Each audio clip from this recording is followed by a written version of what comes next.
What's happening, everybody? It is Thursday night, and it's time for another episode of Thrifty Business with Jay and Nay. I'm your one host, Vegas Jay. And I'm Philly Nay. Hi, everybody. What's happening? And our guest tonight, you don't need two of me. Let me turn one of me off.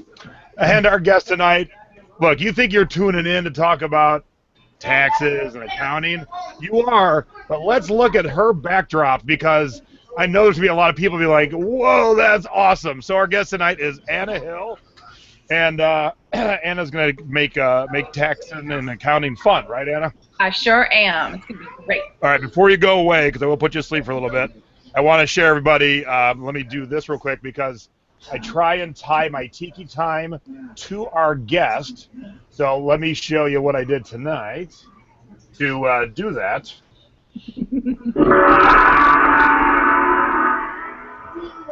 Time for Jay's Tiki Talk. And each week I drink a different rum out of a different tiki mug. So I try and fit with my guest. So for starters, I will show my mug.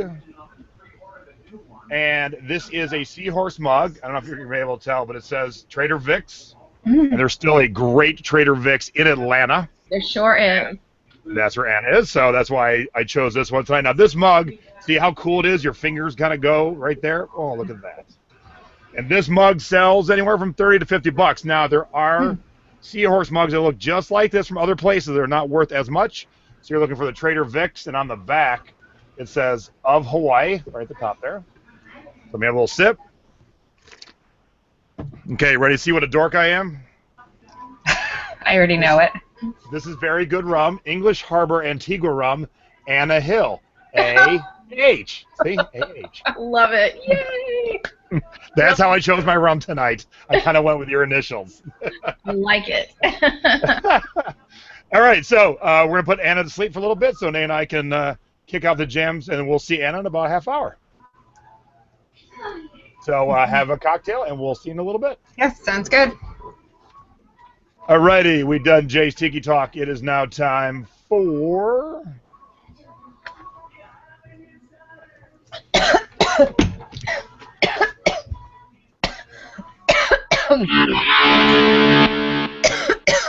Eight breast cancer update and fact of the week, and we need to give her the Heimlich maneuver. I'm choking on ginger ale. I'm okay. I see that, and we all hear that too. Can you just talk for 1 second? Yeah, I can riff. Don't you worry. So this is so if you've never had Antigua rum, and this is a 5-year rum, it's very hearty, very barrel aged. It is very yummy. I'm going to mute you for a second, Nadine, while you choke it out there. It is very yummy, and I haven't had this in a while, so I'm glad I was being dorky and decided to do Anna Hill tonight with my rum. So cheers to everyone who tuned in. Thank you very much for being back with us. How you doing there, girlfriend? I'm better. I am so sorry about that. I just choked on ginger ale. It just must have gone down the wrong way. I don't know, but quite all right. Okay. All right, let's get to your. Wait, I don't know if I said it. Breast cancer update and fact of the week. I think I did, but let's get it going. Yeah, let's just start from the beginning. Yeah. Okay. I already closed it by accident, so there you go. That's okay. This is good. This is my friend Sarita. Sarita passed away this past Sunday, and she was a good friend of mine, a big support as far as my own breast cancer diagnosis. She was really a pillar of strength for myself and for a lot of women. She will be missed very much. But I just wanted to say a couple things about Sarita. She spoke frequently to those in the community, in the Philadelphia community, including the media. Many living beyond breast cancer programs, which is a great, which is a wonderful foundation to the general public, to medical students. She wrote blogs, she wrote articles. She was just really informative, and just her whole mission was to speak about breast cancer and to help other women, and she fought hard. So I will carry on where she left off. I will carry her torch, and although I'm sad, and yes, I've been crying, and I will miss my friend, I will be strong for her to carry out her legacy. And I thought that picture was a good representation. Oh, hell yeah. Yeah, It's a that badass that picture. that just says everything about her. To be in her presence was to be in the presence of a superstar, let me tell you. I So, thought I had a good bald head. She wore it well. oh, she did. She was beautiful. Yes. Nice. I'm very sorry about your friend, Thank you. but I'm glad that you've told me this, that you want to pick up the torch and run with it to, Yes, be that definitely. beacon for others. So, That's what she would want. righty. Now let's get into it. What you all turned in for?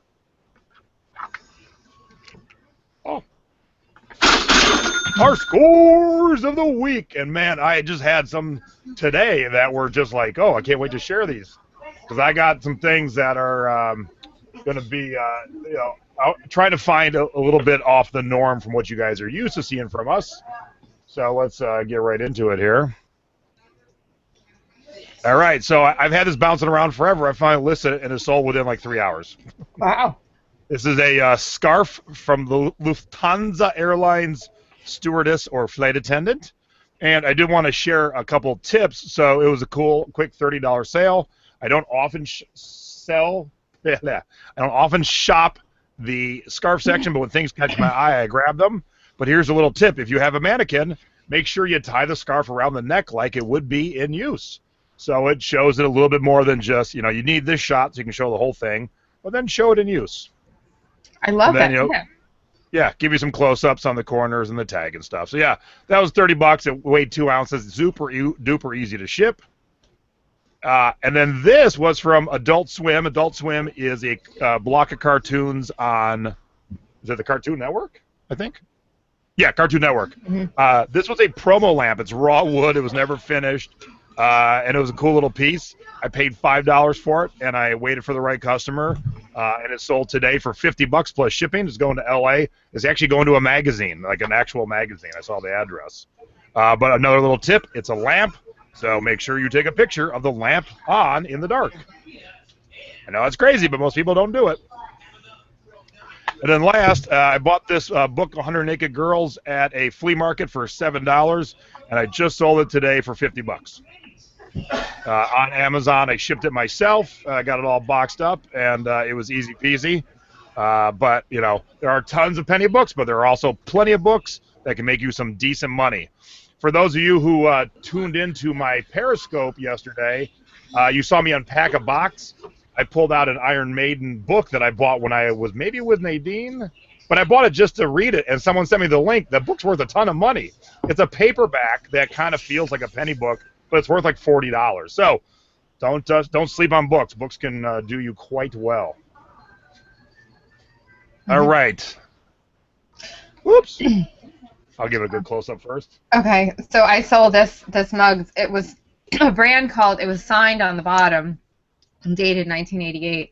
It's a brand called Animals and Company, and apparently they make teapots that sell for over $100 if you happen to find that signature. So this is number 2 of a series of 89 too, which made it. So I listed it for $34.99, and it sold that same day. So. Yeah, quickly. Yeah, you messaged me and went, "Oh, did I sell that too cheap?" I'm like, "Hey man, that was a nice quick sale." I think I could have gotten a little bit more for it, but it was kind of in line with the mugs. The teapots go for more. I sold this today to Australia, and it is a score because it's just a paper pattern that I paid less than $1 for. It sold for the full asking price of $14.95, and she paid an extra $13 to have it shipped to Australia. So she paid about $28 altogether. So apparently that pattern was very, very well sought after. I shipped to a land down under. Yes.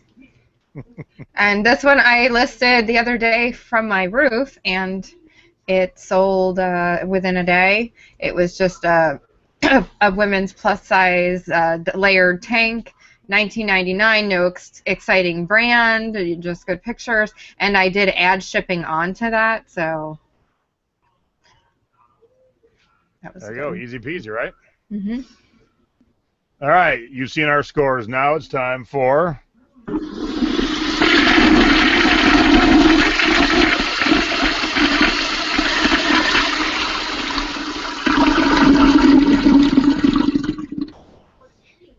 our duds of the week. Do not let our mistakes be yours. And real quick, before it disappears, there was a great little comment to you, Nadine, in the chat. I want to read it. I don't normally do this, but I love when people listen to our advice and go do it.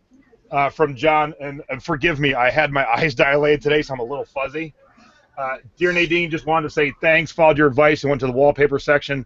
Found 6 rolls of Harley-Davidson borders for $4, sold for $60. Thanks again. Awesome. That's awesome. Yes. Awesome. I love to hear stuff like that. All right, let's get to our duds. And I will start with my dud, right?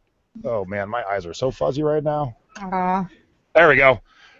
I bought this on Thrift Hunters. I thought it was a cute little ugly, like, Halloween fall shirt, but, yeah, it sucked. It finally sold 2 years later for $12. I was happy to get rid of it. And I thought this was super-duper cool.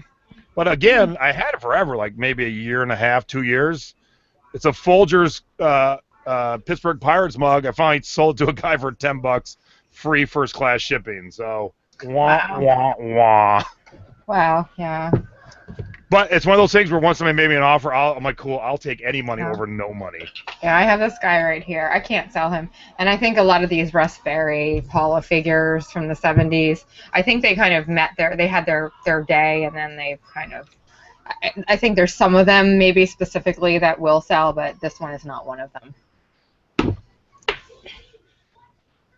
And I just shipped this today. I shipped it FOMO, so I really didn't make much profit on it. I had reduced the price. I really thought that was going to go for more. It was a vintage 1976, and it was a Nesco and Susie Zoo, and it had the tiger and all of these excellent keywords, and I thought it was an adorable child's mug, but unfortunately it just wouldn't sell for much, and it took forever to sell. So. But it's gone, right? It's gone. Yeah, that's the key of the duds. If you can squeeze out a little bit of money, because like right behind me, I'm doing inventory right now, and there's a box of duds that just got pulled. Is getting redonated. That's how duddy they were. They're not even worth. Yep. Excuse me, getting a couple bucks. So, dud's the dud. All right, we've done our scores, we've done our duds, and now it is time for. There it is.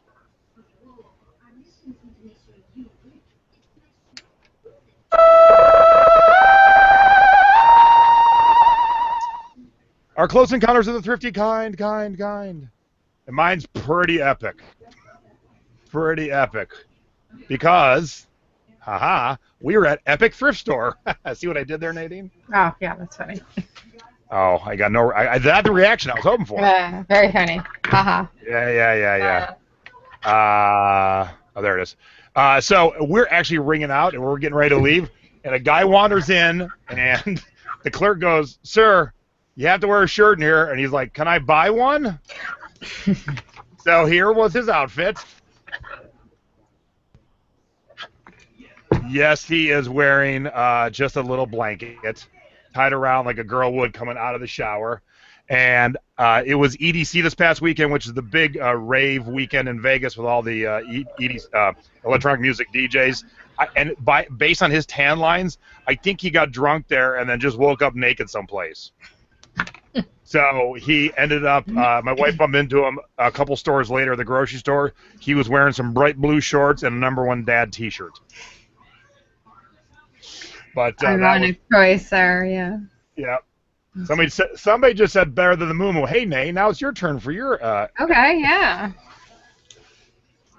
So my thrifty encounter is not my own thrifty encounter, but in a roundabout way it was. So Jay sent me these pictures, and he did post them on our thrifting board of him in a moo in Savers shopping. So that would have been a thrifty encounter for anyone else in the store, I would assume.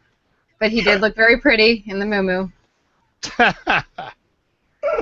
Yes. When I go for a joke, I go for it. My friend had a birthday party. It was moo and Hawaiian shirts, but I didn't get past the word moo. I'm like, I have one.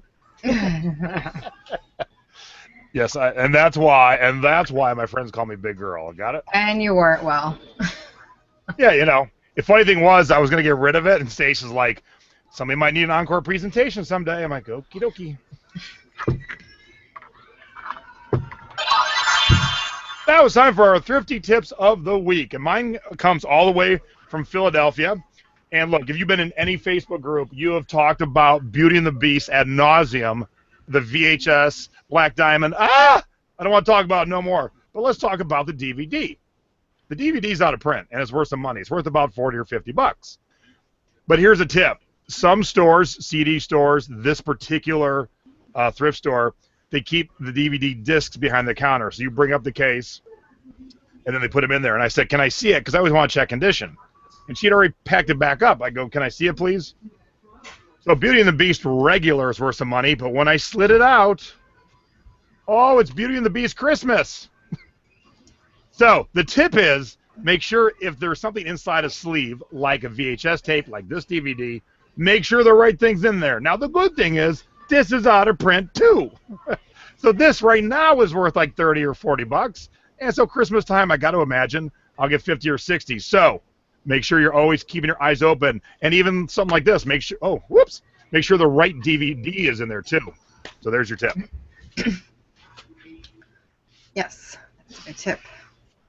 And sometimes mine actually get stolen, so it's always a good thing to check the case period to make sure that there is a disc in there at all, because in my Goodwill they should put them behind the counter because they get stolen often, unfortunately. So there's a lot of empty cases sitting out.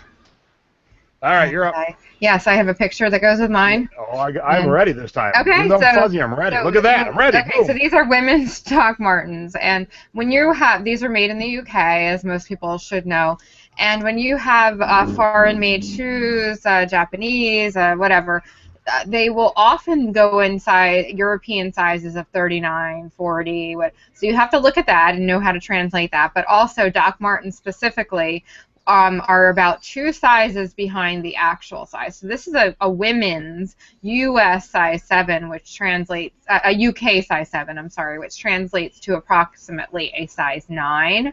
So measure your shoes. Really look at it and don't just take it and assume that the size that's on there is what it is.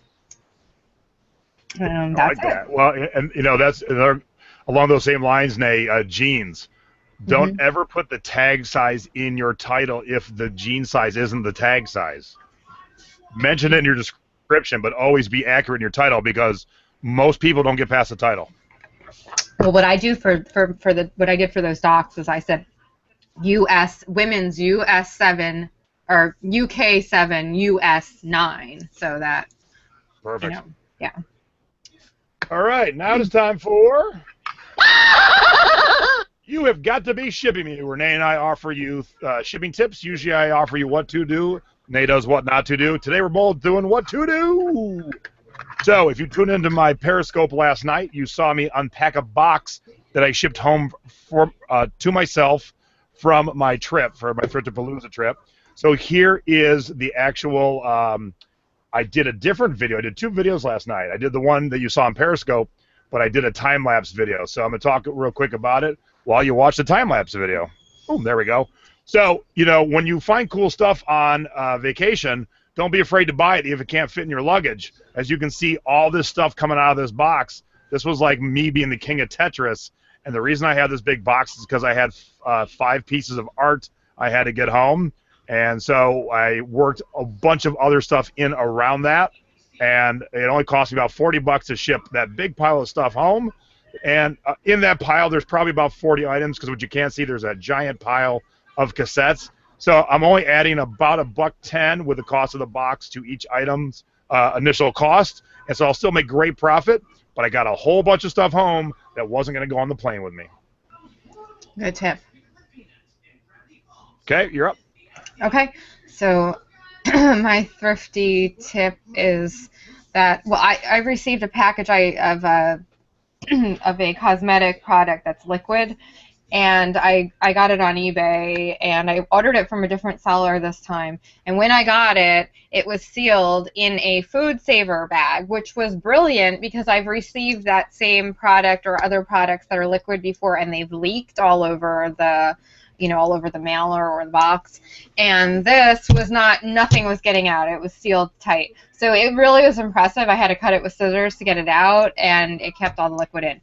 So my tip is that if you do sell a lot of liquids. Now, in my case, I don't, but some of you might sell perfumes, and a lot. If you sell enough, it might be a good idea to invest in one of these food saver systems for your shipping. Now, this one new on Amazon is $71, but I saw some refurbished ones for about $50, and some other lower end brands for about $35. So that might be worth your investment if you ship a lot of liquids. It was a really cool idea, so you might have some happy customers. And when you travel, you could, at least on the way, you could seal in your cologne or perfume, or in my case, beard oil, so it doesn't leak in your luggage.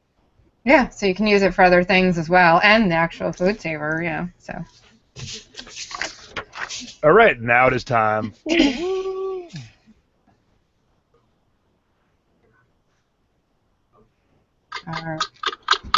Our viewers' 2-minute topic. And this week, the 2-minute topic is submitted by Ginny Lorette.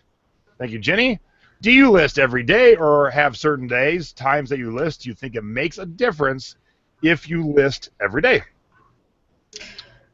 Okay. So right, I totally spaced on. I thought it was all set up, but I was going to set up a new high-tech thing. Today we're going to go old school, and I'm going to hold it. Okay, I was going to. Hey, look. That's the last time we used it. 245 hours ago. Wow, that's funny. Okay, all right, so I'm going to hold tonight, and then you're up.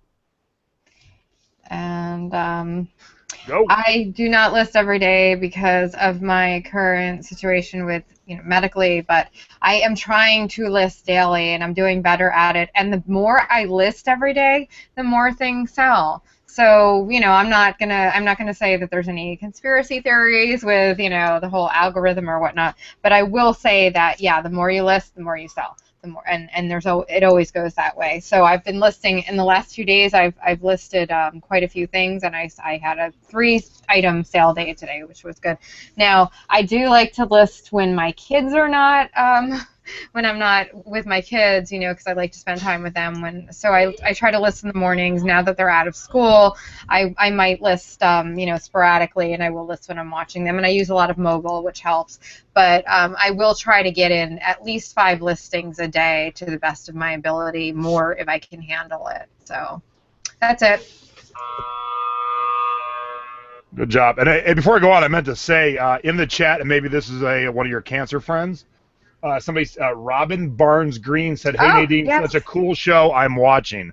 So, Robin is a friend of Sarita, who I actually met through Sarita, and I'm so glad that she's watching. Hi, Robin. Thank you. I didn't want that. And for those of you who don't know, if you've never watched a YouTube show before, the only bummer of these shows is the second we click end, all the chat goes away. I wish it would stay, but it goes away. So every once in a while, I got to pop in and make sure we cover something. I'm so excited that Robin's watching. And by the way, Robin she's also a breast cancer survivor, and she's been in the hospital this week. So get well, Robin. All right. Well, I'm sending hugs to you, Robin. Thanks for tuning in. Yes, thank you. All right, here we go. Now, I'm in a little bit of a different situation as I have an assistant. She does listings every day for me. So lately we've been getting up like, I don't know, 15, 20 listings a day after shipping and other stuff. So it's been going daily. And, of course, you see things like the stuff I listed yesterday. I sold that Lufthansa scarf and a T-shirt right away.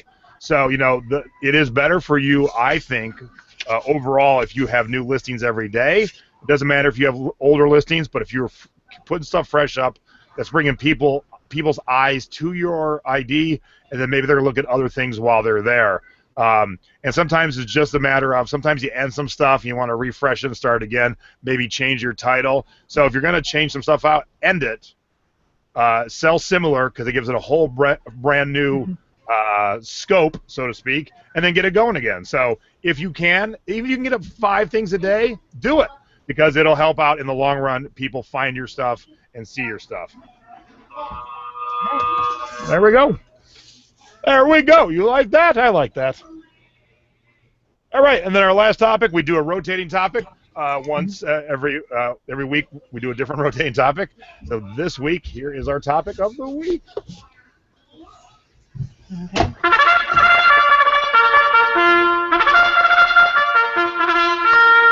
Now entering the starting line, J&A's Trendy Bolos. All right, now you can jump us off here. Okay, mine is buy loud geometric prints. They will always sell for you, especially if you find a chevron print. They do really well, but and in this season here in the summer, this is a great little skirt. This is just a H&M skirt, but I do expect it to sell well just based on the print. So loud, vibrant, geometric prints. Very nice. And funny, when we were getting our show ready today, I wasn't sure what topic it was, which are our rotating topics. And I was so hoping it was this one because I had one, and I'm like, cool. It was perfect timing. All right. So here's my trendy bolo. Look for Hawaiian shirts with warplanes or warships or any type of stuff like that. Because let me show you this week's sales. I sold this 3XL WW2 bomber shirt for $40. I sold this submarine Hawaiian shirt. I'll give you a close-up there. Let me back it up here a little bit. So there's another military Hawaiian shirt for $50. And I sold this RJC, again, with some bombers on it for $20. So these were all this week. So for whatever reason, this is the hot thing right now. So if you've got any Hawaiian shirts at home that have old school bomber airplanes or submarines or warships, get them up. For whatever reason, this is hot right now. Okay, good tip. When you sell one thing, you don't think about it. When you sell two, you're like, meh. Mm-hmm. When you hit the third one in a week, you're like, all right, something's going on. This is what people are looking for. All right, okay. Let's get our guest in here. Oh my God, we ran in early, Day. That never happens. Well, what are you talking about? I took your advice there. For that, I'm gonna take a sip. Cheers, everybody.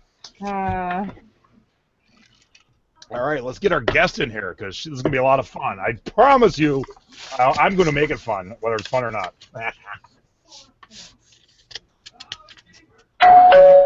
Ding dong, who's here? Oh, hey, it's Anna. Let's bring Anna in. Welcome, Anna, to the show. The most fantastic CPA in the world. Woo! Yay! I love it. Hi, Anna. Hilarious. Hi, guys. Thanks for All right, Anna, before we get into why you're here, who you are, what you're doing, why we're friends, we must address what's behind you. Now, some right now are thinking, is Anna sitting in a toy store? But no, Anna's not in a toy store. Anna's in her house. Exactly. Let me see if I can show you guys more. Yeah, I'm going to bring up the pictures, too. Wow. Because Anna sent me some pictures earlier. You guys is this crazy or what? Actually, this is great. Yeah, I don't need the pictures now because you're giving me the whole 360. Yeah, I'm going to see if I can do this. You can see all the way around. You really have to come to it to see it, but you get the idea. Now, I do want to show this picture because the Star Wars nerds of us will love the rug in the middle of the room. So let me share that picture real quick. Boom, there you go. A Wampa rug right in the middle of the room. Now that is real Wampa skin. Don't touch it. I was getting the table set up to do the show, so I was demonstrating, where I was going to be doing the presentation from. But that is actual real Wampa. And this is all your collection, right, Anna? Absolutely not. I don't own one thing in this whole room. I'm not allowed. Now, somebody said, are they keepers or for sale? No, here's the tip. Here's the tip. You do not display them like that if they're for sale. Exactly. That's like my tiki mugs. They're all on a specific shelf for a specific reason in a specific location. Same thing. Exactly. Yep, and I bet if something gets moved or touched or shifted around. Oh, yeah. Oh, yeah. All right, so, yeah, that's an awesome room. I absolutely, I think you had told me about it and sent me a picture, but when you send me more pictures today, I'm like, oh, my God. Yeah, it's really amazing. I'm very proud of it, and it's great because the room doesn't have any windows. It was supposed to be a workout room in our house, but why would you want to work out if you could just have action figures to look at? So. And I want to say, look, I'm married to a cool wife. You are a cool wife. Thank you. Because I know right now live, the 133 watching, I know later, there are some wives that would be like, oh, hell no. Hell no is that going on in my house. Well, I love it. I'm very proud. He's done a great job, and it's just a really fun thing. We have a 15-year-old son, and he had some friends over to spend the night, and they did Ouija board down here, and they got scared and ran out of the room like a bunch of little girls. It was hilarious. Now, somebody just said that is a lot to dust. It is, but let me tell you, those are all square, enclosed things. Yes. When you have to dust 900 of these, that's what sucks. Because there's dust on it, in the grooves, inside. Oh, yeah. Dusting, holy crap. Yep. All right, now you got your notes there? Yes, I do. Why don't you jump us off here? Okay. So the first topic really is how can I back up. Back up. All right. Sorry. Did I miss something? Yeah, all page 1. I didn't. Hey, Anna, tell us about yourself. Oh, sorry. All right, giggles. He's just ready to get to the good part. I know. Boy, yeah, that would be the good. Okay, Anna, can you please tell us about yourself? Well, sorry about that. I live in Atlanta. I have a son, a husband, and we have 2 dogs. They're my heart. We have a pit mix and a boxer, Sophie and Catfish. And I adore them and love them and wish I could have a lot more boxers, but that's just a bad idea. So. Very nice. I have a boxer too, who I love, and Yes. So, can you tell us about your CPA history? Yeah. So I've been a CPA since I think '94. Was that what? Yeah, '94. I'm old. And I started selling in 2014. I literally started January 1st because I'm neurotic and I wanted a perfect full year on the tax return. So I kind of planned for a while, but then I started January 1st. And then after I sold for a while, I decided that I wanted to start a free accounting group because people had accounting questions. So now we have, as of this week, over 4,500 members. And I know that's nothing compared to what you guys have, but it's not about a competition. And I'm Well done. Yay! Thank you. So 45. No, that's awesome. And is the group open for anyone? Anyone and everyone. The focus is accounting for e-commerce sellers, eBay, Amazon, Jet, Sears, whatever, Etsy, whatever form you're selling on. It's all about how to account for an e-commerce business, an inventory-based business with online selling. So let me ask you about your group. Can I come there and complain about eBay? You may. Well, what complaint is it? I hate eBay. Nope, I will boot you. Good. I like that. Actually, I run a really tight ship. I'm the only admin for the whole group, which is ridiculous. Maybe I'm a control freak. Yeah, I will tell you it's time to add some help there. Well, I have one person as a backup in case I boot myself out, but I just feel like...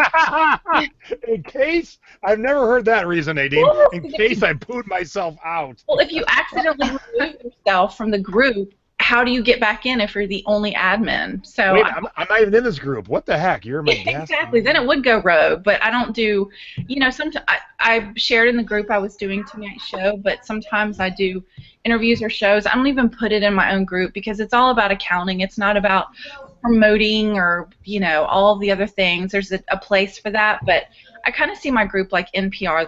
The message is very focused. I'd really try to, run a tight ship and not have a lot of extraneous stuff. I say no more than I say yes when people ask me if they can post things.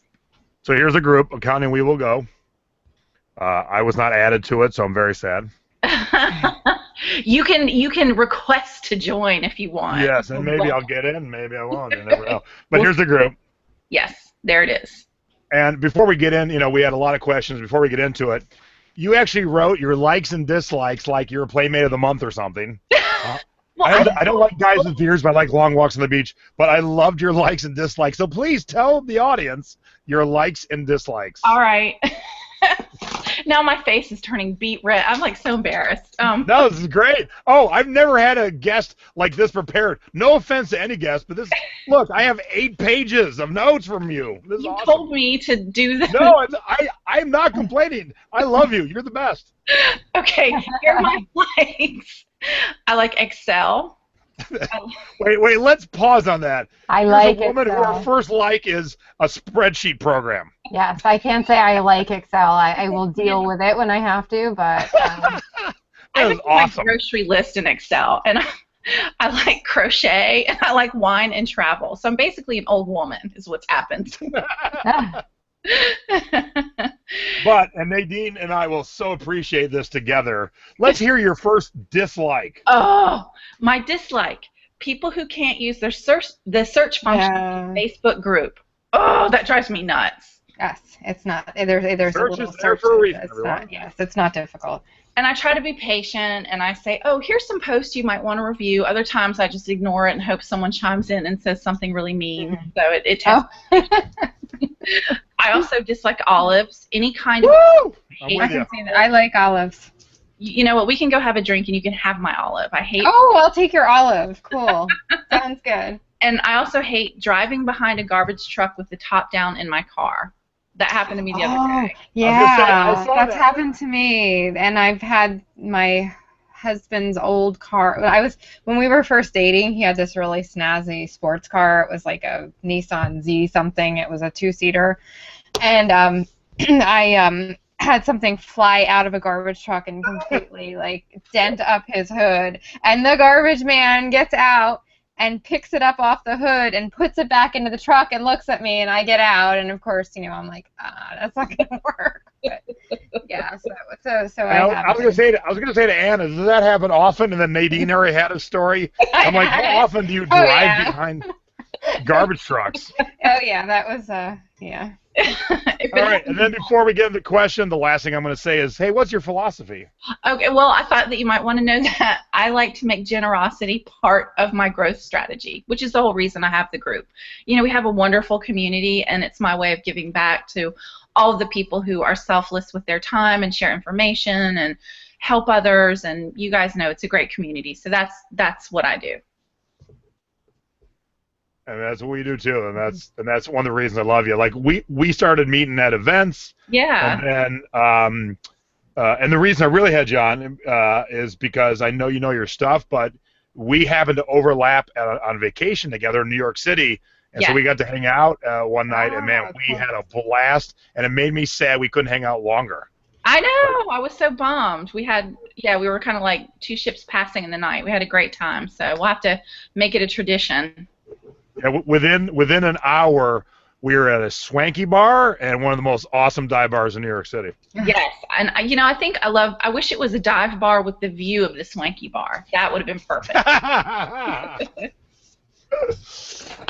All right, so look, we're gonna look. I said this is gonna be fun, and I want to make it that way. But we had a lot of questions. So the way she broke it down was, she kind of grouped questions together that kind of go together. And then she has some points to go over for those. So she said I didn't have to read all the questions, but I think I'm gonna, because people will go back, they'll listen to this, they'll pause it, they'll write down their notes. But I'm gonna add some fun sound effects to keep it fun. All right? How's that sound? Yeah. All right. So I will start, Nadine, then just kind of follow my lead. How's that sound? Okay. All right. So topic number one. Now look, let me preface this. Let me back up for a sec. The one topic I do not allow any discussion about is taxes and accounting in my group, and it's always been that way, and here's the reason. If I tell you to buy this mug, and it's worth $50, and then the bottom drops out, and you paid $2, and now it's only worth 10, you'll still make a couple bucks, but no harm will come to your life. If you listen to some advice you read in my group about your taxes, and next thing you know, Uncle Sam's knocking, and you can't fulfill what you need to, and you go to jail.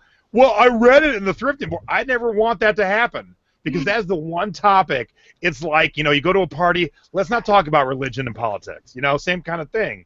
But I know Anna can shed some light on some things, and she's an actual CPA. So this is not just conjecture and bullshit. This is real advice, So that's why I wanted to have her on. So topic one is how can I make my business that started as a hobby legit? Everyone who sells online thinks they're a hobby until they decide they're not. Well, that's not really the case. Should I register as a business? How do I know what percentage of my money to set aside for taxes?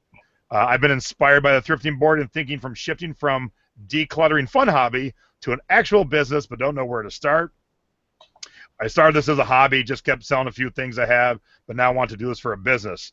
Haven't kept any records so far. When I read that, I'm like, oh my. How do I start now if I've already picked up some? And at what point does this stop being a hobby in the IRS's eyes? I'm a full-time college student collecting disability as well as Pell Grants, etc. for school. I'm unsure if I should file taxes on what I've made so far. If you can't answer, no worries. Now, I want to make this fun, so there we go. Now it's fun. Oh, okay. That made it fun. That's how we made it fun. But it's all very important stuff. When is it a hobby? When is it a business? Anna, go. Okay. So the IRS actually, there's a link in the document, and if you want to share the notes, that's fine. Oh, I see it now. Yep. Has a regulation, business or hobby, and it tells you exactly what it is. But here in general is what the answer is. Generally, an activity qualifies as a business if it is carried on with a reasonable expectation of earning a profit. So let's be honest. Is anyone doing this because they're not expecting to earn a profit? No. You don't do this just because it's fun and a hobby. I think what happens, though, is people get into it and think, well, I'm going to try to sell something on eBay. I'm going to try to sell something online. And then they're like, oh, my gosh, I'm making money doing this. This is really cool. Well, that's great, but you need to kind of have a little bit of structure with it. And when you do start making money, that's not the point it became a business. The point it became the business is when the business activity started, because we're looking at a year time period. But here's the good news. The only difference really, and let me just say something first. I'm not going to give specific tax advice because, like you, I don't want to get sued. It's irresponsible. Unless I'm your personal CPA, Sorry. So I'm going to say a lot of in general type statements. But if you have a business that's a hobby, all that means is that you can only have expenses to the extent of earnings. And in human words, what that means is you can't have a loss on your tax return. So the worst thing that can happen basically is you break even. The secret to all of this is having really good records. And I think that's where people get overwhelmed, where they think they have to have everything neurotically perfect. You don't have to really do that. You need a good system, and we can talk more later about that. But just know that there's a checklist here, and it's really simple. You know, you just go through it. Does the time and effort put into the activity indicate an intention to make profit? Does the taxpayer depend on income from the activity? You know, on and on. I'm not going to whole read. And can I add something real quick there? Yeah. You're saying depend. You know, depend doesn't mean am I going to keep the lights on. You know, depend means that money's going to anything, really, right? I mean, something the household. Exactly. That's not like, will my children starve if I don't sell this tiki mug? It's not that dire. That word did sound that way, but it isn't that dire. So don't think if it's meaning life or death, that's the only time it depends on it. Exactly. And that's why there's a list, and you have to say, you know, it's the reasonableness standard. Read through the whole list. Does the activity make a profit in some years? You know, we all have good years and bad years. So the good thing, the IRS actually, even though it gets a bad rap, they have a really good website, and if you're ever not sure, just go on there and look. If you don't have a CPA yet, they have a search bar and type your question. You would be surprised. I mean, I just took 2 seconds and I found this really great list. I mean, I knew it was there, but for people who didn't know, just, you know, take the time to go on the IRS website and see if you can enlighten and educate yourself a little bit. We'll put the link that she's talking about in the thrifting board on the post for this show. So you got to be in my group to see the actual link. Exactly. But if you're not in the group, like Anna's group, we'll take anyone. Come on, bring it. Come on into our group. All right. Do you want to answer? You have more notes about those questions there. Oh, all right. Let me see here. What else did I want to talk about? Yeah, percentage to set aside. Yeah, somebody asked what percent should I set aside. That's a tough question because it's really based on performance in the past. But if you're brand new, a good rule of thumb is just a third of net income. And as a reminder, net income is all of your sales minus your cost of inventory minus all of your other costs, like, you know, the dues and subscriptions that you pay for various services, you know, whatever cost you have that you incur to run your business, that's what net income is. Save a third of that. There's a misconception you have to save a third of your sales. You don't need to do that. It's net income. And again, it's an estimate. And I can tell you right now, I know many sellers who wait till tax time and then they panic. Don't do that. But if you are in that situation, you know, just make a commitment to do it better in the future. We can only start where we are and build from that. Okay. I will add, too, if you have a spouse that doesn't do this, it helps out if they have a normal, I'm calling us abnormal, if your spouse has a normal job, it does help out in the long run once you, and I'm not going to give specifics, but once you get into it with your actual accountant and, they have this consistent thing and you have this kind of inconsistent thing, once you figure it out and work it out, it's pretty easy going forward. So the first couple of years we were doing this, we really had to really keep all my records straight. It was really like, what? And then once we're into it, boom. It's kind of smooth sailing, really. Well, and that's a good point, and that kind of brings me to my note number 3 that I had, which is the biggest piece of advice I can give is to make yourself legit. Open a separate account. Even if it's not a specific business bank account, open a separate account. In an ideal world, it would be a business bank account, but just open a separate account. I have Chase Bank. I can go online and open an account. There's no excuse. And tough love here. If you have a business, you need to do some very basic things. Open a separate account. It's not that big of a deal. Yep. I've got the bank account. I've got the credit cards. So, everything goes on the credit card that's for work. So at the end of the year, it's very easy to do my stuff. Exactly. That's a good point. Cool. Now, let's end that topic 1 with... What are the happy sounds? People said they're going to drink with every sound effect. These sound like alarms and panic and. All right. Well, how about? That's a good tip. I like that. Relaxation.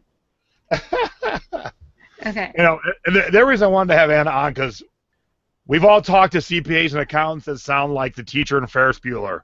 Bueller. Anna ain't that way. No. It's a movie I have seen. Yay, making that movie. Woo! All right, so on to topic 2, Nadine. What do I do about items I buy at yard sales, thrift stores, or find around my home? And do you want me to just read all these questions like you did? Yeah, just kind of skim through them. Okay, so what cost can I assign to items I sell from around the house, items that I received as gifts or don't have receipts for? Even if I have receipts, what percentage of the purchase price do you recommend I assign to it when selling the now used item? How do we receipt items purchased at a yard sale? What cost can I assign to items I sell from around the house or received as gifts that I don't have receipts for? Even if I have receipts, what percent of the purchase price do you recommend I assign to it when selling the now used item? I started this as a hobby, just selling a few things, but now I want to do this for business. Haven't kept any records so far. How do I... That seems to be a running theme. Yeah. I don't keep any records. Come on, people. How do I start now if I've already picked up some items to resell and I don't have the receipts and I haven't done anything for tax purposes yet? How do I move forward since I already have some current inventory I picked up here and there? And let's see, when is it a good time to register as a small business? What records do we need to keep and how should we be organized? Starting this year, I sell personal items and source some to flip for profit. If I register as a small business, would the personal items I sell and the source items have to be combined in the business?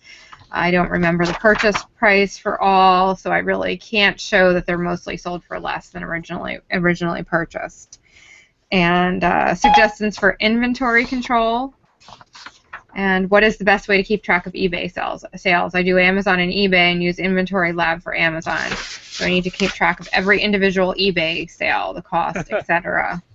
I know you're supposed to include remaining inventory when you file taxes, but what do you consider remaining inventory? Wait, keep reading. This sounds like me.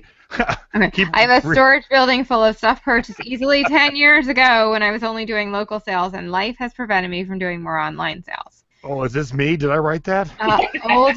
On old inventory that I am going to donate, how do I enter that on Schedule C? Would that be price I paid for it? I have already subtracted it from the inventory, so this cannot be a donation, correct? Is this the right way to account for this? Lots of questions. Yes. So basically, how do you start it as a business, and how do you keep track of your shit? There, I'll bottom line it. There it is. That's pretty good. After Nadine had to read all that, you said it in 2 sentences. No. But look, I know people are gonna go back and listen. And Nadine went fast, and that was good. But they're gonna hear the things that they're like, oh, I thought of that exactly the same way. So I'm kind of glad we're doing it this way. Yeah, I am too. And I have learned, which you guys have too, for every one out loud question posted, there's like 20 people who had that same question, which is why I'm thankful that people post their questions. This is an inventory-based business. as you know. And accounting for inventory is very difficult. It's tedious, it's time consuming, but it's your #1 accounting job. And my big soapbox is always know how much you have invested in unsold inventory. I talk to sellers all the time, and the #1 reason they fail is they have more than unsold inventory than they realize. And what this means is they've invested more money in stuff that's not selling than they thought they did. So many times when people say, I really need to talk to you, I don't know what's happened, and I say, well, do you know how much you have in unsold inventory? Over and over and over, every single time when they say, I don't know, I say, all right, go find out and call me back and we'll talk about it. Every time they always have more than they realized they did. So this is. So can I pause you there? So what are they coming back to you with a dollar figure of what they think they have? I don't really ask that. It's not my business. Sometimes they volunteer it, but what is a lot to me versus a lot to you and a lot to Nadine are 3 different numbers. And it's about risk tolerance, really. What we do is risky. We're buying things hoping that they'll sell, which is why your show and your group is so great, because people educate themselves about what to buy and what not to buy. Like, I kind of thought the Scarecrow shirt was pretty cool. I wouldn't wear it, but I some nut didn't buy it. Actually, if you would wear it, we wouldn't be friends anymore. I wouldn't wear it, but I can see why you're kind of drawn to it. But so yes, the point is to know how much you have in unsold inventory, and the measure of that is what you paid for it. Another misconception people have is, well, I bought it and I thought it could sell for this, but now it can only sell for that. It doesn't matter. It's what you paid for it. That's the value of unsold inventory. So someone mentioned having a big shed. You know what that person needs to do? Stop everything, go to that warehouse shed, and figure out how much they have in unsold inventory. What happens is people go and they buy things, they find things in their home, they have something that was a gift, they want to sell it. That's fine, but you need to have a way to value it. And what I recommend, there's a principle in accounting called conservatism, and that means that you need to value, if you're not sure, at the lower of cost or market. So that means if you know the cost, which you wouldn't in this case, you would compare that to what the value is. Whatever's lower is what you should use. So literally, if you don't know, use $1 as the cost, because you need some way to track it. If you really think, oh gosh, well, this probably cost $20, that's fine, but the whole point of this is to be conservative on taxes, because the last thing that you want to do is expose yourself. Like, if you have a cost of goods sold of something that's $20 or $30 or $40 and you sell it for $100, think about the difference in taxes on that versus if it was a $1 cost. So you want to be conservative, and you want to say, well, I really don't know. My fault because I don't have records, or it's the situation, the circumstance. I have something that was in my home and I just don't have records. Just do $1. I know people don't really like hearing that, but I'm telling you, if you ever get audited by the IRS, if you have been conservative, you're going to thank yourself later, because you're not looking at just this one item. You're looking at the entire population of your inventory, and it's not going to kill you to have a few things that cost $1. You just need a way to track it in your accounting system. So let me jump in here, because I just learned something. Hey, that's cool. So what's behind you? That's how my T-shirt collection is in my personal closet. Okay. Okay. Because I probably have 1,000 T-shirts all by color, and I finally thought, okay, I got to get rid of some. You wear 20% of your clothes 80% of the time, so I was getting rid of them. And so we listed a bunch. We sold them right away. Well, I figured, since I bought them for personal use, I've used them for years. I sold them. I put down the cost as $0 because I really didn't think there would be a cost. But you're saying I should put down at least $1. Well, the reason is because if you are in an ideal world, I don't judge, and I make this really clear in my group. I try to help people with the situation they have. But in an ideal world, one would have an accounting system where they're entering inventory. So you can't enter 0 in an accounting system as a value. You need something. I mean, you could do 1 cent if you wanted to, but you can't enter 0 as an inventory. So that's really why. But yes, 1 cent would work. All right, show's over. That's all we needed to know. Cool. I'm done.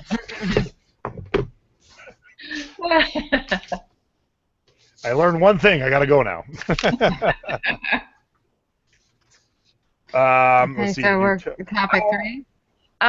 One thing, this is my solution, because I really enjoy thrifting and I like yard sales. I don't know, maybe it's the crow in me. And I live in Atlanta. It's a very transient city, and it's also a city where there's aging population. So a lot of people are moving from these homes into assisted living facilities, so there's a lot of downsizing. And I love estate sales. I love thrifting. I always have since I was young. I don't know why, but it's just fun. So a lot of times, you know, maybe you buy a box of stuff for $20 and you've got all these random things. So what I have found works best for me when I don't have a receipt on a one-to-one basis where I have one receipt for one item, I literally take a picture of it with my iPhone right here, and I send the picture to Evernote, and then I make a note in Evernote what the cost was. So if I have a box of 20 items and it cost me $20, then I have one note in Evernote that has pictures of all 20 things and the cost. That might be overboard for some, but I have found that works really well for me, and it does not take that long. And the good thing is, you can remember down the road better if you have a picture than trying to go from memory. I don't know about you guys, but you think you're going to remember something, but then, you know, you're looking at this list of inventory and you're like, what is that thing? And I'm a visual person. I really need a picture of it. So I have found that Evernote is my best friend for those.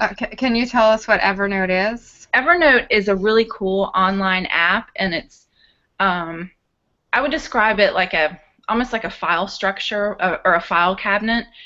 You know, it's almost like the files on the computer where you label each one of them, but instead of saving documents, you can also save images. You can tag things. So if I had, you know, this box that I bought in an estate sale, I would send all the pictures to Evernote, and I would have a tag, and I would say estate sale June 23rd, 2016.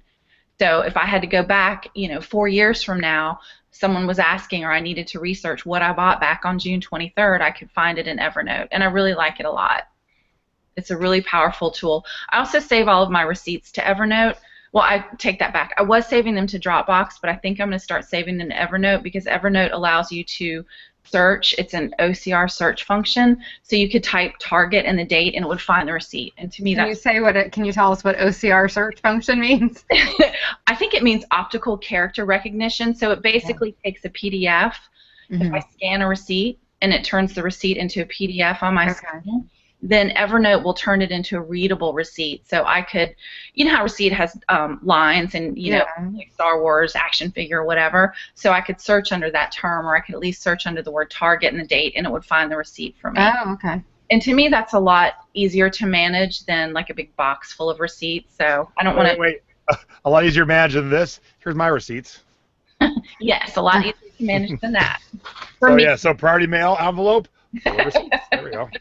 So I'm just telling you what works for me. That's what I like to. But keep in mind, I have a 15-year-old son, and he's an excellent scanner. That is his job as an allowance. So I have him scan receipts for me.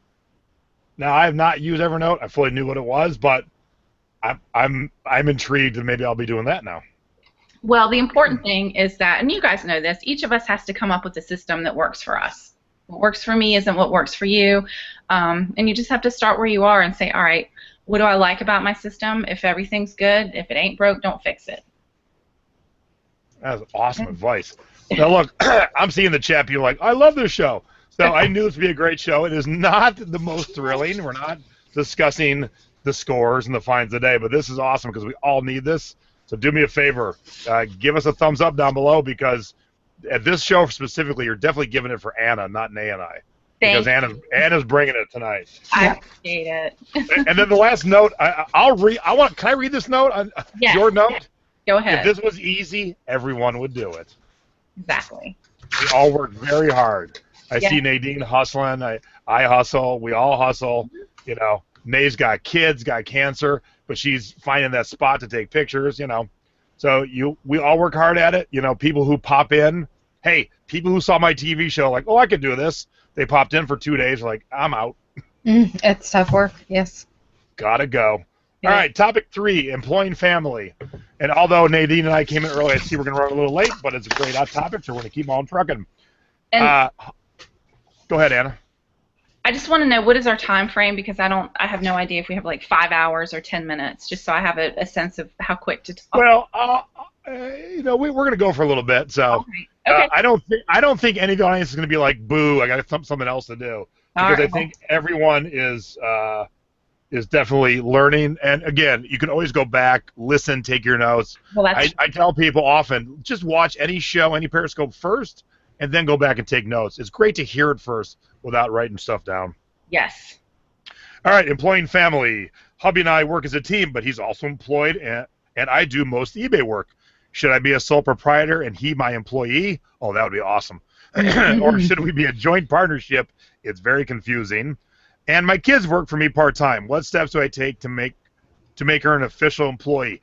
Hey, look, I have no kids, but look, if you have kids, you're never an employee. That's the reason you have kids, to do your work. My dad had kids, so he'd mow the front acre. We had 3 acres in our front yard. That's why my parents had children. Exactly. That's what I mentioned. My son, part of his allowance earning duties are scanning receipts for me.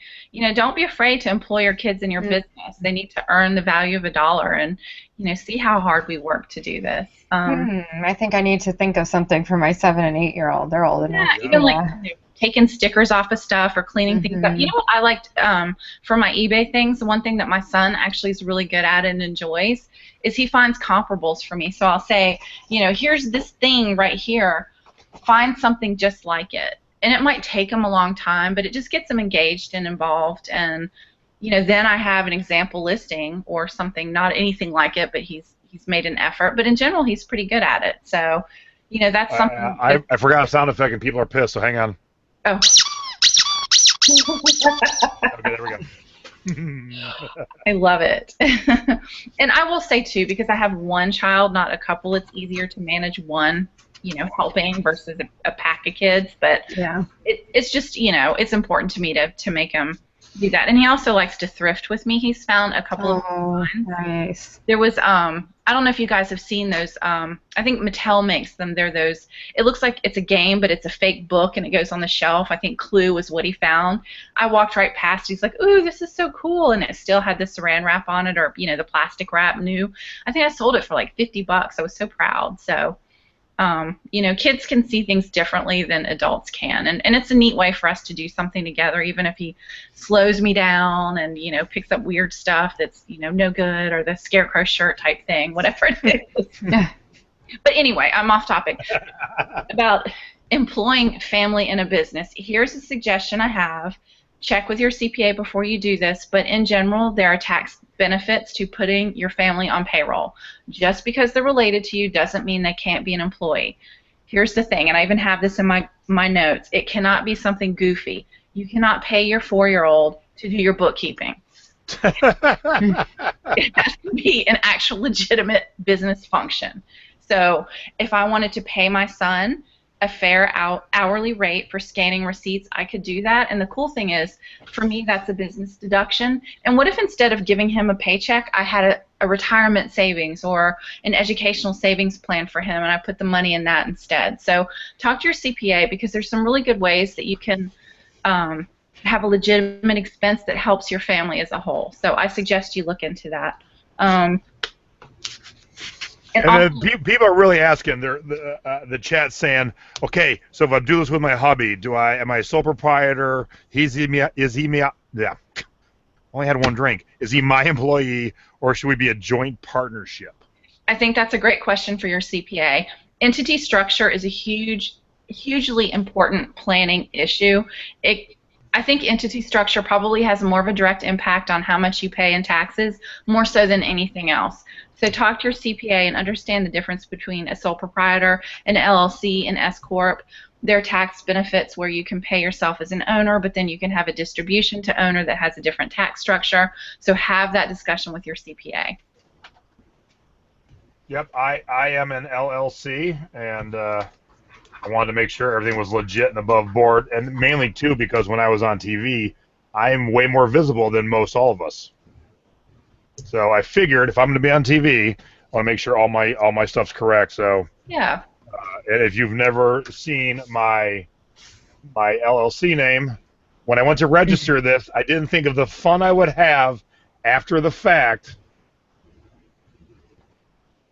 Big Girl LLC, because once you have an LLC, you get on a lot of phone lists, and they call you for business services, and I get these phone calls every day. Is Big Girl there? Oh, the fun? I didn't know that was going to happen. I'm like, so I really deepen my voice. I'm like, yeah, I'm right here. That is funny. All right, so there you go, and it's a good thing, a good topic, a good answer. And it's not going to give you a specific on that, but you should definitely check with your CPA and lay it out. Okay, so here's what's happening. I do this, my husband does that, my kids do this. What's the best thing for me? Because I met with my attorney once I figured out what I wanted to do and got it all set up. And actually, I owe my yearly dues for my LLC right now. But now that's all easy peasy. It's done. It's taken care of. We would never do a show where we're like, yes, do this 100%. No, that ain't this show. Uh-huh. And let me tell you, if you're listening to a show that says that, I wouldn't listen to that show. You know, Anna's giving you great advice, and it's kind of a general sense. If someone's telling you very specifics, not knowing your entire scope, that's bad advice, I feel. I agree. I completely agree. And, you know, taxes need to be considered not just on the business basis, but, you know, on an individual basis as well. It should be looked at as a whole. I work with some sellers that say, well, I have a CPA to do my business taxes, and then I just do my personal taxes. Don't do that. Have one person who's looking at it as a whole. And I say this all the time. The number one goal, in my opinion, of what we're doing is to make sure our business meets our personal financial needs. You know, even though we have a business and we're a person, it's not about what the business is doing. Is the business meeting our personal financial needs? And I recommend having a long, hard talk with yourself. What do you want? I know one seller, and her whole goal is to pay for ballet lessons for her daughter. That's awesome. Then I know. That's it? Yeah, that's it. That's her goal, because without selling online, her daughter couldn't have ballet, and I think that's so awesome. So we all define success differently. Think about what it is that you want to achieve. Some people say, I want to do this so I don't have to have a job job. Other people say, I want to do this because I want to employ friends in my warehouse and I want to be able to save for retirement. So really stop and think about what you're trying to achieve with your business. Once you know that, your personal goals, then you can kind of reverse engineer what your business needs to do. You know, you're so right, because here's my goal this year for my eBay sales. You ready? Ready. 2017 redesigned, all brand new Ford Raptor, but the extended cab. So that is everything. I am hustling this year. I'm not spending my work money, because that is the new Jason Thriftmobile right there. I like it. Yeah, so I see it. I mean, she wants to pay for ballet. I want this truck, and part of me getting this truck, it's my midlife crisis. I don't want a sports car. I don't want to climb Mount Everest. I want a pickup truck, and I want this pickup truck. That seems pretty harmless. I think I like that. That's not. Well, I live in a place where you can drive up and down the mountain, so we'll see how harmless once I get. Yeah, actually, I take that back. You could definitely do some harm with that. My wife goes, "Why do we need an off-road truck? We don't go off-road now." I go, "Exactly. We don't have a car to go off-roading now. I can't go off-roading in your Infinity, duh." But don't you find having a goal like that, your business is meeting your personal financial needs, don't you find that more motivating than, I want to earn $20,000 or $80,000, whatever the number is? To me, that's not very motivating. I like to have some sort of, you know, emotional drive to it, because that keeps me going. Like mine isn't a truck, mine is travel. So I have certain travel goals, and you know, and then certain savings goals, and I tend to do better when I'm thinking about that instead of pure dollars. I know it has to be measured in dollars, but I like to have that, you know, my stretch goal. What is my heart's desire? And that keeps me going a little bit more. Yeah, and that's when all the bells and whistles are added to that truck, it will not be cheap. No, it won't. Stacy, one of our friends just spilled the beans how much it's going to cost, and I'm like, dude, don't say it out loud. She don't know yet. But now she knows. But then I explained to her how much I have already pulled aside, and she goes, "You have how much?" I go, "I'm hustling, baby. I want this truck, and I want it to be painless." So, yeah, that's great. But yeah, so I digress. But it's a good idea to have this goal. Yeah. Nate has goals. I have goals. The goals are different, but the goals keep you driving, right, Nadine? Definitely, yes, I agree. All right, let's get on to number 4 there, because that's very important. Okay, so finding a CPA for the e-commerce business. Questions: how do you find a local CPA experienced in e-commerce specifically? Can a CPA get me fully registered with the state? I've been looking for one that I can hire to help me out all year with bookkeeping, but I am very rural and nobody wants to take an online business. Are you taking any new clients? Tough to find one who knows e-commerce. And I know this answer may vary by state, but when is a good time? When is it a good time to register as a small business? Also, is it best to pay your taxes quarterly, biannually, or annually? Is there any good tax software out there that is geared towards online selling business? Here, my response is hire. Okay, give me a moment. What is happening? Sorry, that was Siri on my phone. I hit the. All right, Siri, shut up. We're doing a show. He was chiming in. What Siri? Oh, wait. Did I miss something? There we go. More sound effects. Okay. Go ahead. I think what Siri was saying, and I agree with her, is you should hire a CPA to do your taxes. I tell people this all the time. I'm a CPA. I hire a CPA to do my taxes, and here's why. It's a specialized field of knowledge, and it changes all the time, and the last thing you want to do is leave money on the table because you didn't include a deduction, and you also don't want to include a deduction that counted last year that they don't have anymore. I mean, really, who in the world can say they understand tax code? I can't. I mean, I don't. I have a license, but that is not what I do, and I'm very happy to pay someone else to do it. I think that we should all outsource things that are not our specialty, and I highly recommend that everyone hire a CPA to do their taxes. So to that end, I'm not going to suggest a tax software. However, what I will say is if you're hiring someone to do your taxes, do not go to a place like H&R Block or Jackson Hewitt. They make it look like those are I don't think they say that they're CPAs doing taxes, and there's nothing wrong with the people working there. It's not a judgment against them earning a living, but they get specialized training. What they're doing is filling out basically TurboTax type software. Don't do that. You're going to end up, if anything ever happened, you have zero recourse. And I really believe that investing in a CPA to do your taxes and give you guidance on entity structure and saving for retirement and planning and all of that is money well spent. And here's the thing. The way that you can lower your tax bill with your CPA, the tax prep bill, is to have your books in order. So you have some accountability and responsibility to get that bill lower. If you send them everything in a nice, neat, organized manner, it's going to cost less than if you use the Jason envelope method. And I'm just kind of teasing you because it's not my business how you do it, but really, I know you, and I know that you have, structure and organization, and you have a team of professionals that are helping you. And I really encourage everyone, hire a CPA to do your taxes for you. Touch base with them throughout the year. And that's just that's an important investment in your business. That's not a frivolous thing. Along those lines, there's a common misconception that you need to hire a CPA with e-commerce experience, and I don't believe that's true. What I think is true is you need to hire a CPA that has experience in an inventory-based business. And here's where the tough love comes.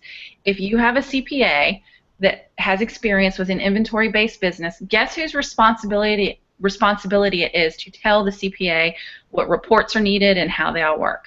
That's our responsibility as sellers. We need to know in eBay what report to run to get gross sales. We need to know what report to run to get the fees. If we're using PayPal to collect, we need to understand how all of those transactions work. We can't just blindly go into a CPA and say, I have an e-commerce business, figure it out. That's not responsible. That's not having good control of your business. So I know that people say, well, I just want a CPA that has experience with an e-commerce business so they can tell me what I need to bring. Don't do that. Take the time, commit to educating yourself. It's really not that hard. You can talk to a friend or someone that you know that's out there selling, and I promise you, probably in a 45-minute phone call with them, you'll learn everything you need to know. It's not that bad, I promise. Now, I will say, I don't drop just all those receipts on her desk. I know. I come with all my numbers, but the first year I hired her, we really got into this deep.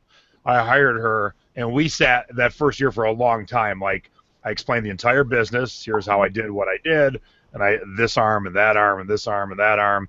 And, she broke it down. I need this, and I need this, and I did this.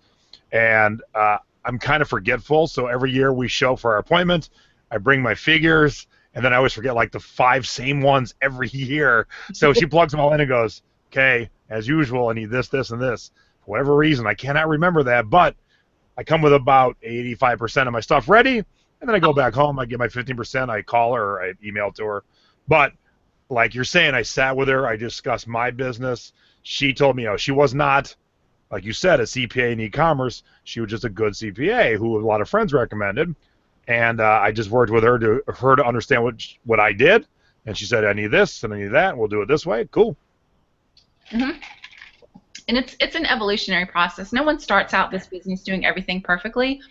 You need a CPA who can be a teacher and also someone as a team member where maybe you say, well, I have these 3, I think this could be it. And the CPA needs to say, well, let's take a look and see. And you work together as a team. And I think that's really important. Someone asked if I do provide services for e-commerce sellers. Thank you for your confidence in me. No, I do not. That is not what I do, but I appreciate you asking. I just wanted to clarify that. I'm not here selling anything, services. I'm just here to talk about my pet favorite topic. Here are some suggestions for everyone out there, ways they can find a CPA. You can ask friends in your community who have an inventory-based business. I actually have, there's a store that sells pet food and pet treats in my area, and I asked them who they use for their CPA, and it turns out that's who I'm using now, and I love him. That has nothing to do with e-commerce, but it was an inventory-based business. You can feel free to go in my group and search. People post all the time. Like someone posted today, I'm looking for a CPA in Little Rock, and someone said, I just moved to Little Rock. Let's find one together. The other thing that's so great about our business is you don't necessarily need one in your own hometown. Someone mentioned they lived in a rural area. You know, the internet's a great thing. You can share documents through Dropbox. You can email things, like Jason said. He was emailing her stuff. You don't necessarily have to be in the same physical location, which is really nice. The other thing you can do, you can check with your local Chamber of Commerce. In my area, it's a very active Chamber of Commerce. Other areas, it may not be as active, but I could call down there and they would have 3 or 4 CPAs that I could talk to. Ask in your church, your school, the community, people that you run into in your daily life. It doesn't have to be another e-commerce seller. So those are some suggestions I have, ways that you can find a CPA. Also in my group, as an aside, I have a list of about 20 questions. As you're talking to a prospective CPA, I have a list of questions you might want to consider asking them. You can ask them all 20 if you want. That's probably not necessary, but they'll say, you're neurotic, I don't want to work with you. Part 17 of question 1. Don't do like I would do. Don't do that. But I have a list of questions that you can review that might help you figure out what you're looking for or might help you understand the questions you should ask. Because, we learn how to do this business as we go along, which is the exciting thing about it. There's always fun stuff going on. So just remember there's all these great resources out there. And you know what, everyone knows you can PM me anytime, and I'm happy to try to help. Look, I ask every professional I'm about to do business with, whether it's a doctor or a CPA, one question and one question only. What do you think it is, Nadine? I have no idea. I don't know. Sorry. You got no clue? What would I ask people if they're going to work for me or with me? I don't know. I don't know. I don't know. Just tell me, please, because I don't know where you're going. Do you like the Spice Girls? Okay. Oh, jeez. If they say no, I'm out. All right. I'm out. I don't care if you're the best CPA in the world. If you got no love for my girls, I'm out. Okay, that makes sense. I guess I could have asked, do you like rum? Do you like tea? Well, that's what a lot of people said, but no, you don't. I didn't know what you were going for with that, though. I'm thinking a tax question. I'm thinking, yeah. All right, we are at 7:19. I want to get a few more things in here because I also want to get to the end where Anna says, questions I won't touch with a 10-foot pole. Yeah, we don't have to say the questions. We'll just know if they weren't addressed. Yeah. So topic 5 is deductions, and this is a great topic. What deductions are most overlooked? Square footage for my home office storage room, are they deductible? Mileage to drop things off at the post office, should I keep track of it? Round trip or one-way only? Well, you got to come home, don't you? If we go away for a fun weekend and buy some inventory while there, can we deduct all expenses of trip or just part of it?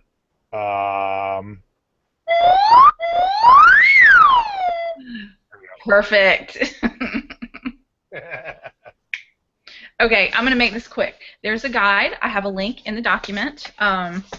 And Simplified option for home office deduction. It's an IRS guide right here. There's a new rule, and it's really cool. Instead of trying to figure out the percent of your home that's business and the bills and all of that, it's a simplified method.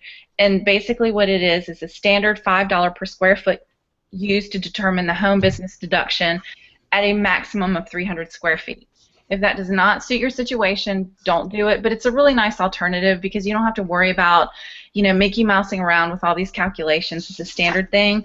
There's a list here. It's very straightforward. And again, this is the benefit to having a CPA because a lot of these questions don't have a right or wrong. There's just kind of, well, it makes sense under this situation, but I could see how this would apply too. So get a CPA. Have the discussion about these things, but do know that there's a new thing, the simplified option for home office deduction. It's a flat rate. You don't have to worry about providing, bills and square footage measurements and all of that. It's a lot easier. So if you didn't have a CPA and you didn't know that, then you're going to have a headache that could have been avoided. So time is money in our business. Would you rather be outsourcing or would you rather be doing tax calculations? I'd rather be outsourcing. Woo! Hang on, that deserves a. Yeah, I want to sound. Ooh, tax deductions. That's a party. Exactly. Woo! And real quick on the mileage, you should track your mileage if you're going to the post office or coming home from the post office. I use an app called MileBug. It's free. There's a lot of apps that you can use. Go in my group. You can search. There have been people who've reviewed like 10 apps. I guess that's their thing. But what I like about it what I like about my app that I've chosen, first the free part, but also I can say if I have to run errands and some are personal and some are business, it'll divide it up for me. So just figure out something and do it. It's not that big of a deal, but it's a nightmare to try to recreate it at the end of the year. You know who you are, so just be a grown-up and get an app and don't think about it again. So I will say, and this is just what my CPA says, this is not Jason saying do this. This is what my CPA, she likes me, I keep track of my miles so I can show that I've driven in case I get audited, yes. But she likes me using just my, what I pay for gas and expense in my car better than the mileage deduction. And that's certainly an option. And again, that's another great reason to have a CPA to guide you. Because if you get a letter in the mail from the IRS or I get a letter in the mail, who are we going to call? Our CPA. Not Ghostbusters, but our CPA. You want someone to. Yeah, and so and there's a good example of there could be a difference of opinion, and yeah. As long as you feel comfortable with your CPA, that's cool. Exactly. But I keep track of both, but I still we do it the one way every year. But this way I've got I keep track of it. And so real quick, if you go on vacation and do some sourcing, can you write the whole vacation off? No, you cannot. I wish, because we would all have free vacations if that was the choice. Here's the thing I want to remind people of, and I think this gets a little bit lost. Besides being a good taxpayer citizen, think about this. When you're talking about expensing things, it is not a dollar for dollar. If you have a trip, and let's say that you determine legitimately a third of the cost is business related. Well, that doesn't cut your tax bill in third. That doesn't take those dollars off of your tax bill. All that does is add 1/3 of the cost in expenses to your tax return. And remember, when you're doing your taxes, there's this tax bracket. A lot of times these expenses that are kind of borderline don't even make a difference in how much tax you actually pay. So I encourage you to be really conservative about these gray area things. It's really not worth it in the long run. I know that we all want to be conservative. We want to be careful with our money. We don't want to leave money on the table. But if you're not sure, just don't do it. If you're taking a trip and you think, I went on vacation and I stopped in Target and Goodwill and I bought one thing, don't do it. And, I think it's because people have confusion. I don't think it's legitimate cheating on taxes, I hope. But, just don't do it if you're not sure. And if you really, really think it's legitimate, check with your CPA. They'll be very clear about what's allowable. I'll go to LA completely for sourcing, and that is a business trip for that sole purpose.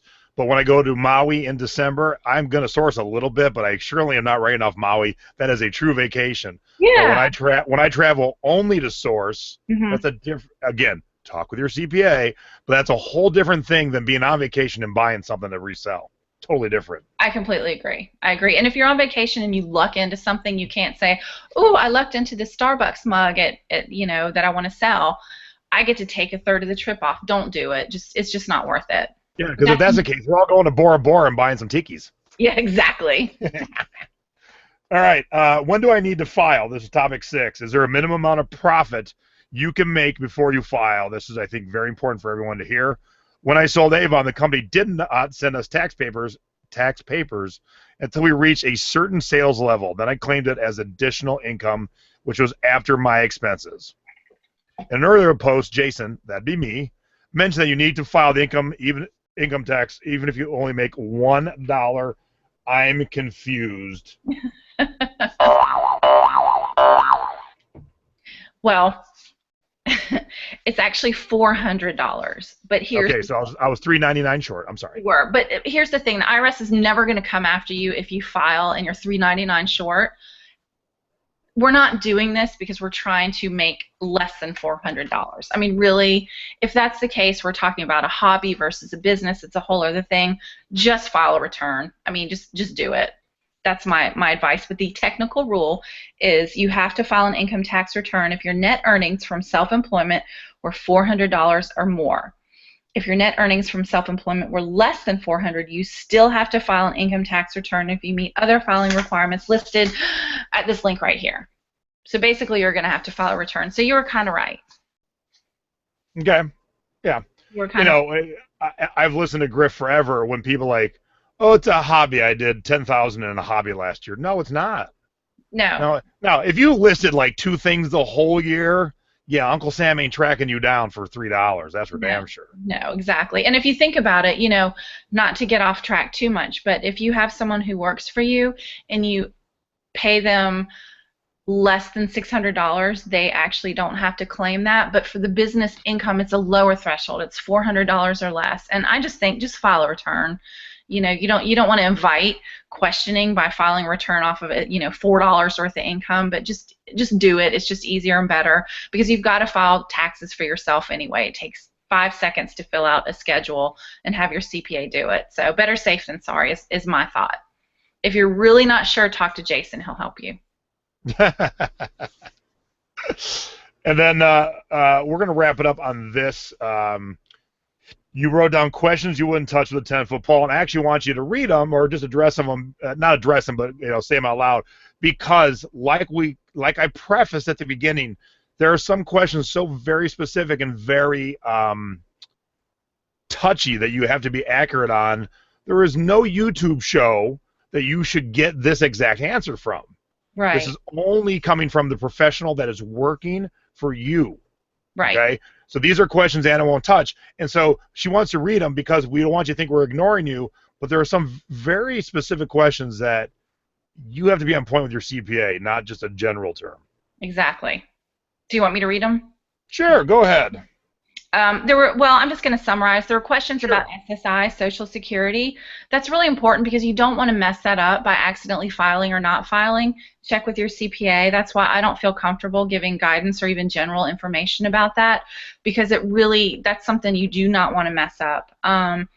Someone says, how should I handle the fact that I didn't pay my first estimated payment because I got an extension? But then there was the husband's income involved. These things get into the detail, and it's probably a really simple 5-second conversation with the CPA, but it's not worth messing it up. I'm only allowed to make up to $600, and if I make more than that, then I will have to pay. That again is an SSI Social Security question. You don't want to play around with that because a lot of times those designations have been given, and if they're ever taken away or there's ever some reason that you no longer qualify, I would imagine it's a complete nightmare to get it back. So better safe than sorry. Even if you have to spend a little money to work with the CPA to get the answers, don't risk messing it up. And that's why I didn't feel comfortable addressing them. But I did want to acknowledge them because those are really important questions. Now, I've never been on SSI, but, like you said, if you get to a point, you will screw up your getting that SSI. But what I think, and this may be just way too general of my thought, but, I've had a glass of rum, so I'm going to say it anyway.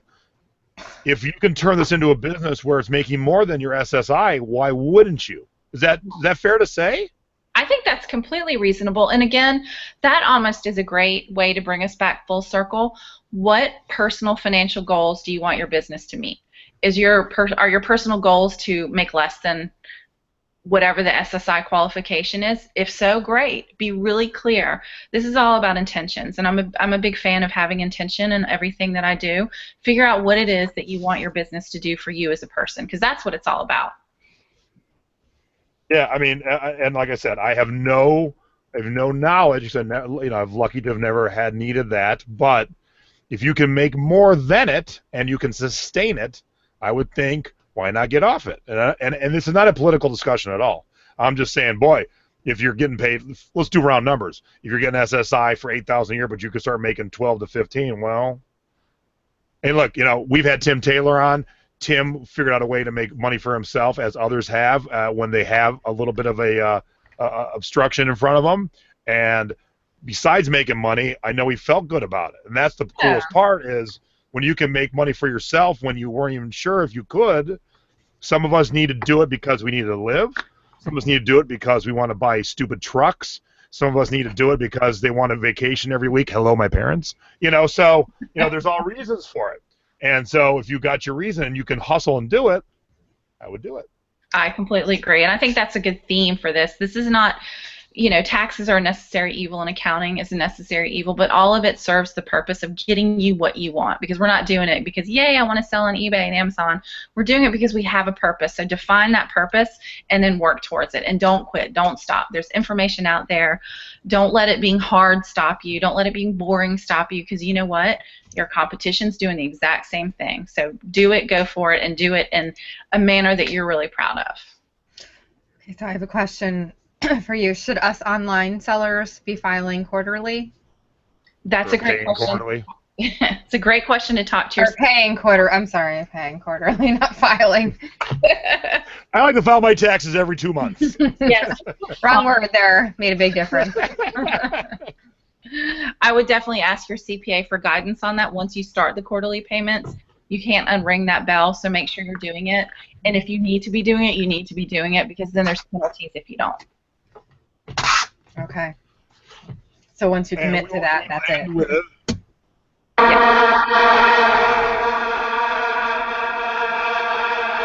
That was a Vuvuzela. I didn't like that one.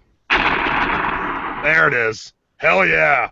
We brought it down. We made animated fun tonight. I want to show you something real quick. I have a. Oh yeah, you have show and tells. Shoot. Riff Fine. Okay, this is So we're done with all that stuff. Now we're on the toys. I'm bored of accounting. So all right.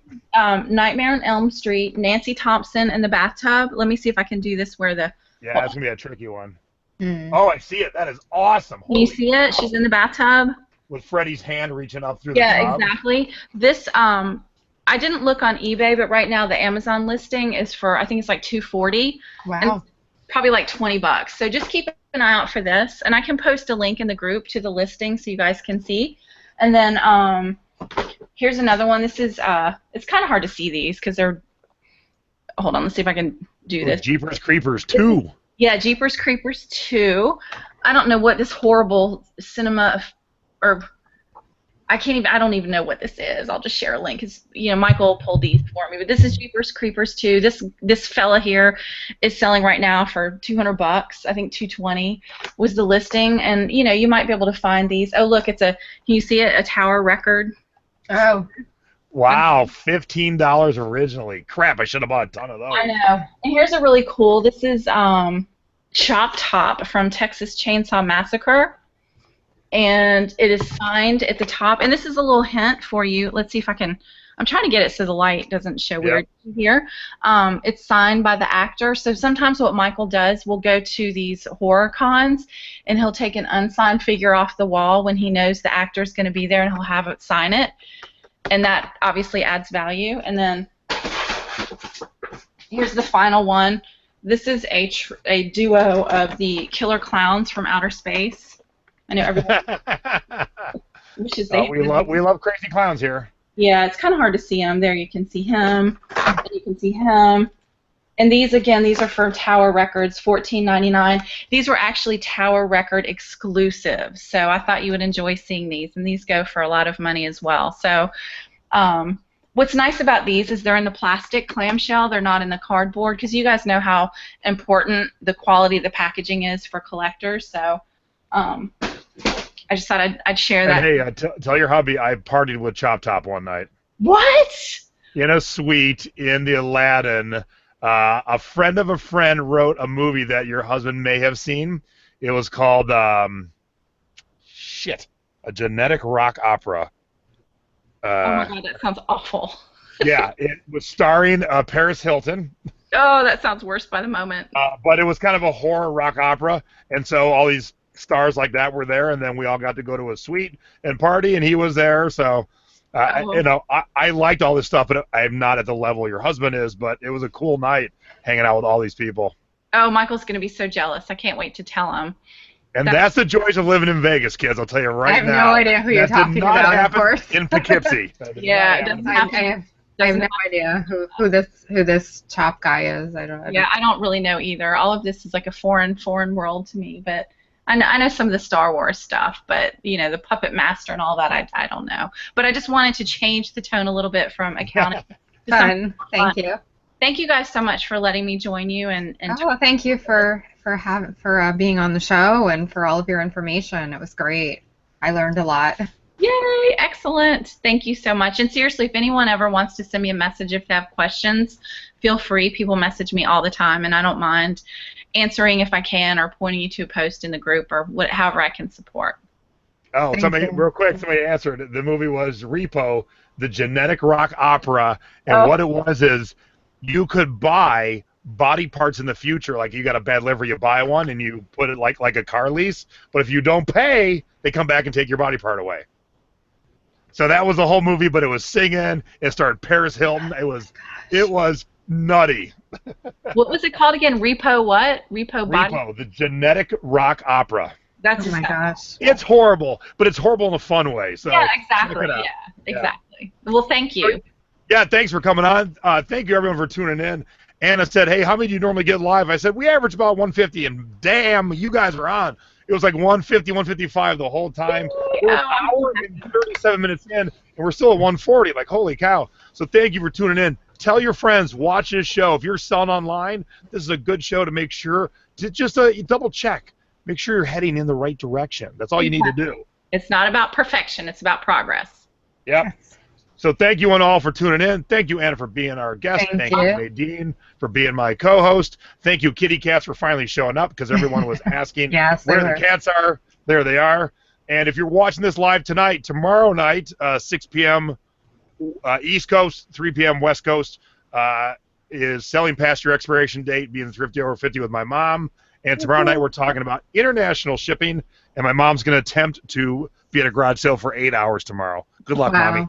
8 hours and then do a show. So let's see what this 73-year-old has in her. Come on. I bet she'll do it. Bye. Thank you, everyone. Have a good night. Thank you. Bye.